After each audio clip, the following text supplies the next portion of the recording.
Beau Mullen first saw the dream housing development along the side of the interstate 20 miles outside the city. He glimpsed it through the driver's side window of the company truck, an oasis of asphalt composite shingles and ultra-high-frequency antennas on the opposite side of the highway. Lots of these developments went up across the country back then, but the way the light hit this particular one at this particular time somehow promised both a brighter future and a return to comforts of the past. "I'm gonna live there," he thought to himself as he drove by. That small affirmation gave him a warmness in his chest and put a smile on his face. The present was neither bright nor comfortable. He was a college dropout, working hard to pay back a loan from his grandmother after wrecking his first car. He split a garage apartment with his hard-living brother, where they boiled seasoned salt for sustenance when things were tight, and Beau learned to sleep while people partied around him. But one day he thought, this will all be over.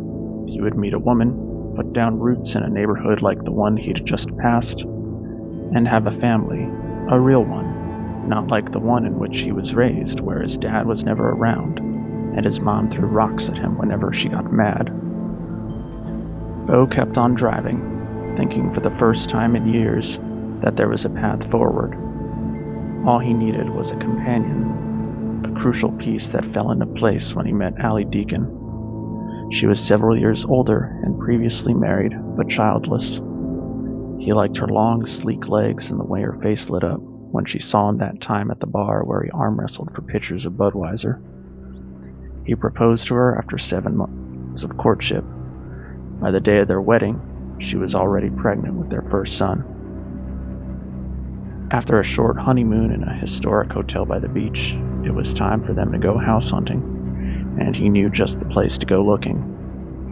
But when they drove that stretch of highway 20 miles outside the city, the houses weren't there.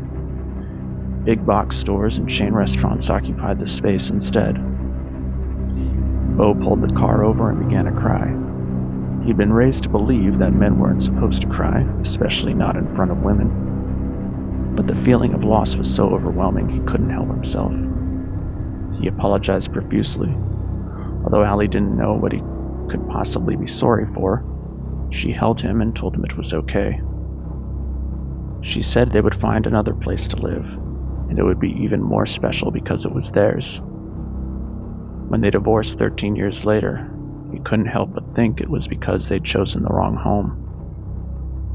More time passed, and each of them met new partners with whom they found varying degrees of happiness interspersed with restless melancholy. Their children grew older and found families of their own.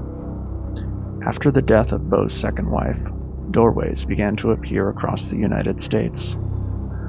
Eyewitness reports said these passages led to labyrinthine hallways, similar to those in a viral video from the late 2010s, but that wasn't what Beau saw beyond the threshold of the doorway closest to him.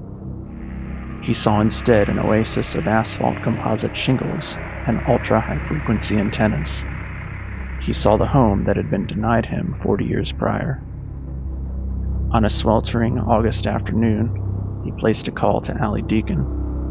He said he still loved her, and that he was finally going home. She asked what he was talking about, and if he was okay. He told her he'd found it, not specifying what it was, before telling her he hoped he'd see her there, and disconnecting the call. Allie called the police for a welfare check, sending them to the apartment where Beau had retired the year before, but Beau wasn't home.